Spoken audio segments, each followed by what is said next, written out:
Jason, it was months ago that you let us know about this interesting detail. Now the rest of the world is getting to find out. You're back, baby.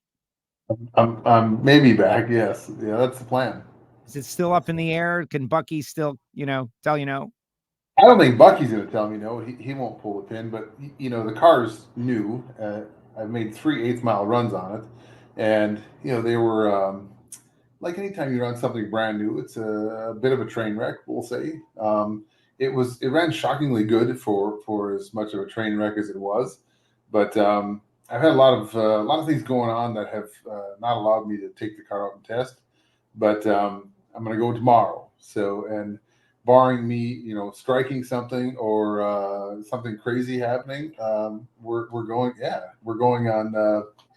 We're going to go to Indy. So I think it's going to work out fine. I just there's a lot of unknowns.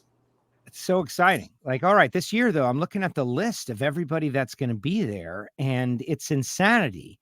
The Sox and Martin Hemi Challenge. Talk a little bit about how the significance of this event. You've been doing Bucky's engines for a while. They've been fast, but hadn't punched it in the winner's circle just yet. This is one of those singular races that, all these cars are really built just for this one race, this one day for the most part. They can race in other places, but not the way they do at this. Well, it's not the most practical race car.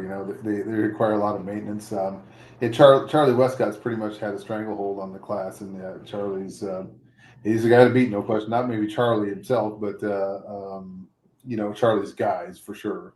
So they're all fast, and Charlie will be as well, and maybe Charlie will be the guy to beat. Who knows? But like me, he might be a little rusty though. You never know. So it'll be fun. But I think certainly got to thank Herb McCandless because I think he has certainly helped spark a lot of interest in this class, and it's fun. It's cool. I'm excited. There's that many cars that are going to show up, and the diehards, the Bucky Hesses that have paid their dues and do this year after year after year.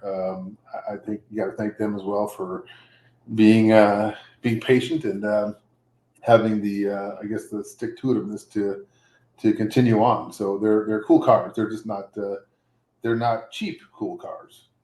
They are wildly expensive. So I was at that Engine Performance Expo where you have been there in Johnson City, Tennessee, and Darren Morgan was there, and he was like doing a PowerPoint presentation of like all the different things and the rules, and you can only have a couple of threads. You have to have 3 threads showing on the intake, and like, oh my gosh, like really from the outside, it looks like a Hemi, but what has to be done to get it to compete at this level, I don't know that the average person truly understands all the things that are happening inside one of these race Hemis. Now, I don't want you to tell us what they are, its specifics, but maybe some general thoughts to make people understand that this is not an easy effort. That'll be easy to not tell you. Yes. So, there's a lot of things. I mean, obviously it's, guys like Barton and Charlie, they have worked on these things, for years and refined them. And, the truth is, I don't know, they were never really meant to do what we're doing with them for sure.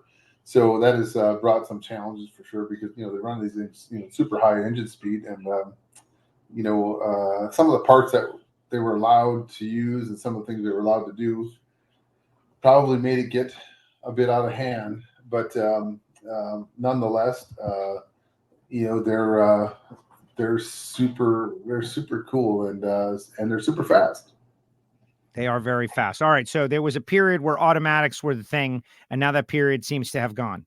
And that's kind of one of the reasons I feel like you're driving. Is that accurate? Well, that's the perception. I think, some people think that the stick is faster. I don't know. Again, after we run it, we'll know because we run this engine in the automatic car. It's not the best. It's not the best engine that Bucky has, but it's a good engine.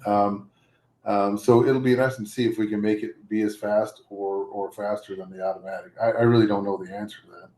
That's why we race them though, right? Like if we knew that answer, guys named Steve have won 4 in a row. A guy named Steve Camella has won 3 in a row. Prior to that, Jimmy Daniels went on a run. You mentioned Charlie Westcott.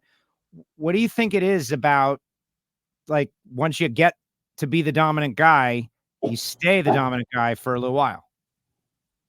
Well, again, it's a process. It's it's kind of like pro stock where you rub on the same engine, the same combination for a long time, and as long as you don't lose your way, I think they don't get slower. So same guys, and again, you don't build one of these to go race it for 2 years and sell it. Like it's an expensive car to build, and again, it takes a lot of effort to keep refining it.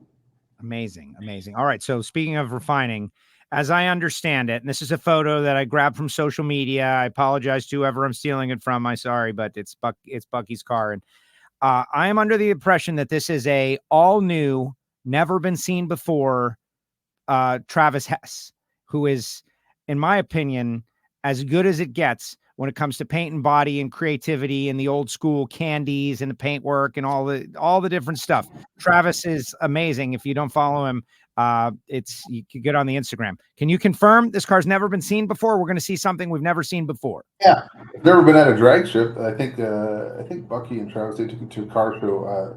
There's a big Mopar show in Carlisle, Pennsylvania. I think they took it there.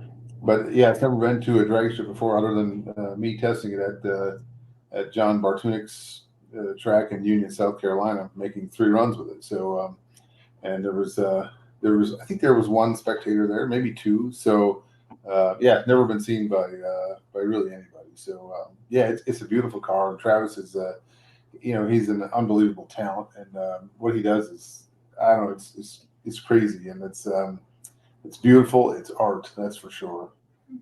And it's also one of the most frightening things that for me it's scary because I don't like having it in my shop. I don't like hauling it. I don't like being near it. And I have this neighbor. He's 84 years old. He's a great guy. I love him, and he comes over all the time. And he's not exactly super stable when it comes to walking and standing, and he migrates to the car every time. And I tell him, let's go stand over here, and he just, like, it's like a magnet to him. He's got to migrate right near that car, and he wants to lean on it. I'm like, oh, you got to get away from that car, because I'm pretty sure that Travis would just shoot me if I scratched it. So yeah, he loves to have like a hammer in his hand, just to have something, a screwdriver in his back pocket. Yeah, well, he's a farmer, right? So he's got tools hanging off him, and he's he looks at it, he thinks it's cool, but I don't think he really can appreciate the effort that it would take to actually duplicate it or fix it if you scratch one particular part of it. Amazing. Well, that's the downside, right? There is a stress to having a beautiful and amazing car, and it sounds like you're feeling it. Absolutely, yeah. I mean, it'd be much easier if it was just a wrap, right? But that doesn't look good. I mean, the paint is is phenomenal. So you think I should check it out, like when searching for a best appearing car this year? You think it's worth passing by? If that doesn't win best appearing car, then I'm going to say that it's rigged. So, and if you're the one who's doing it, then yeah, you and I are going to have a chat for sure. Well, okay, don't intimidate me in public, all right? As I always give it, I feel like I got a good record so far this year of best appearing cars. And well, I trust your judgment. I do. Thank you.